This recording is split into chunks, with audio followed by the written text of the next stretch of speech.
Puji Tuhan, kita mau sama-sama diskusi dan baca firman Tuhan ya tentang hati ya. Kita baca di Amsal 24 ayat 10. Jika engkau tawar hati pada masa kesesakan, kecillah kekuatanmu. Amsal 4 ayat 23. Jagalah hatimu dengan segala kewaspadaan, karena dari situlah terpancar kehidupan. Ya, kita berdoa. Terima kasih Tuhan Yesus atas firman Engkau yang begitu luar biasa. Tuhan, biarlah Roh Kudus bisa menjamah kami, membuka hati dan pikiran kami. Kami sungguh bisa ngerti rencana Engkau di dalam kehidupan kami. Dalam nama Engkau Tuhan Yesus, kami berdoa. Haleluya. Amin. Saudara sekalian, ingat saudara sekalian, ada satu perkataan, letak kekuatan sesungguhnya dari manusia bukanlah dari otot yang besar, melainkan di dalam hati. Sehebat apapun kekuatan manusia, entah itu kekuatan seperti Hercules, namun jika hatinya sudah tawar hati, dia akan menjadi manusia lemah dan tak berdaya. Saudara sekalian, banyak sekali orang merasakan kekuatannya itu harus dalam otot, kekayaan, kepintaran, posisi di masyarakat. Sebenarnya salah. Saya mau cerita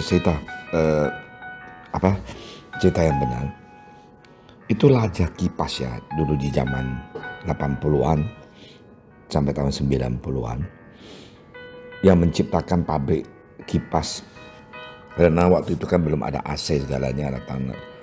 Jadi ini Raja Kipas ini kaya sekali. Tetapi di umur 70-an dia gantung diri dan meninggal. Nah, saudara sekalian, ceritanya kenapa?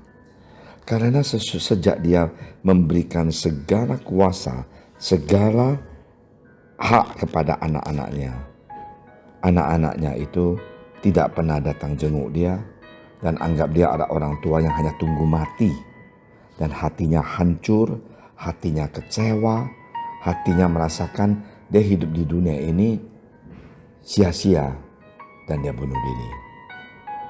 Saudara sekalian, bayangkan, inilah kegagalan, inilah kesedihan seorang manusia yang tidak kenal Tuhan.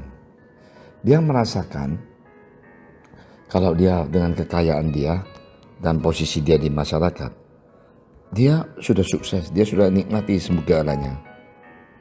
Dan sesudah hilang itu semuanya, diambil alih oleh anaknya, hatinya itu loh yang dia tidak bisa terima. Nah, inilah yang saya senang sekali dengan firman Tuhan. Saya baru dengar ada orang mengatakan, seorang pendeta, janganlah kita hidup iri hati. Janganlah kita hidup hanya buat mau tunjukkan ke orang lain sehebat apa. Ya, kita di posisi yang tinggi, kita sekali direktur, kita jadi seorang pemimpin. Itu hanya sebentar lah. Entah kita udah pensiun, orang lihat juga gak lihat. Lirik juga gak lirik. Saudara sekalian, sungguh menyedihkan bukan? Tapi kalau hati kita ada firman Tuhan, hati kita ada sukacita karena Roh Kudus menyertai kita, kita gak akan merasakan sedih, merasakan hilang. Ya, anak-anak lupain kita, ya amin aja, kita baik dengan dia. Dan kalau posisi kita sudah tidak ada di sana, tidak ada kuasa lagi, kita hidup seperti orang biasa, gak ada masalah. Karena kita ini mempunyai hati yang hanya tertuju kepada Tuhan Yesus, yang memberikan kita hidup yang kekal. Apapun yang di dunia ini hanya sementara. Kalau Raja Kipas itu bisa ngerti kita hidup di dunia ini hanya sementara, apapun yang kita miliki kita tidak bisa kita bawa, dia tidak akan bunuh diri, ya bukan? Karena itu saudara sekalian, biarlah kita menjaga hati kita, menaruhkan firman Tuhan di dalam hati kita, kehidupan kita.